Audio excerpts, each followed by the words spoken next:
Bonjour, bienvenue dans les coups de cœur de la librairie Point Virgule. Aujourd'hui, je vous présente deux poches.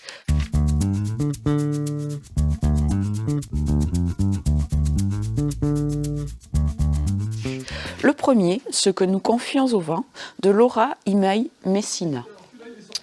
Alors, ce roman se déroule au Japon et a pour personnage principal Yu, qui a perdu sa fille et sa mère lors du tsunami 2011.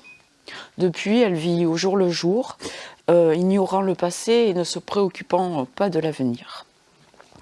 Yu est présentatrice de radio d'une émission socio-culturelle interactive. Ce jour-là, le thème de l'émission est la résilience. Et vous, comment surmontez-vous le deuil ? Un auditeur intervient et parle alors d'une cabine téléphonique appelée la cabine téléphonique du vent. Cette cabine téléphonique n'est en fait reliée à aucun réseau. Donc je cite dans le livre, un téléphone débranché pour parler avec les défunts. Yu, intrigué, décide de découvrir cette cabine qui est située dans un grand jardin sur le mont Kuchira-yama.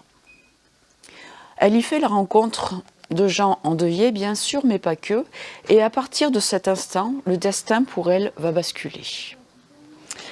C'est un roman poignant, car il parle de perte, de deuil et de désarroi, mais c'est aussi un roman salutaire parce qu'il aspire au bien-être. C'est un roman japonais et une écriture poétique, imagée, que je propose aux âmes brisées.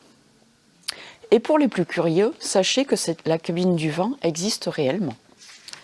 Deuxième ouvrage, celui de Philippe Besson, Paris-Briançon, édition Pocket. Alors, avez-vous déjà pris un train de nuit ? Philippe Besson, lui, vous propose de vivre cette expérience, le temps d'une nuit, d'un trajet entre Paris et Briançon.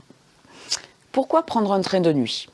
Par économie, pour vivre une expérience inoubliable, ou par plaisir, ou tout simplement parce qu'on a le temps.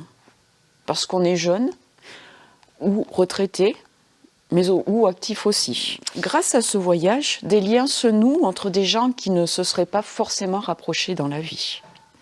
Bref, c'est une expérience unique, idyllique que vous propose l'auteur.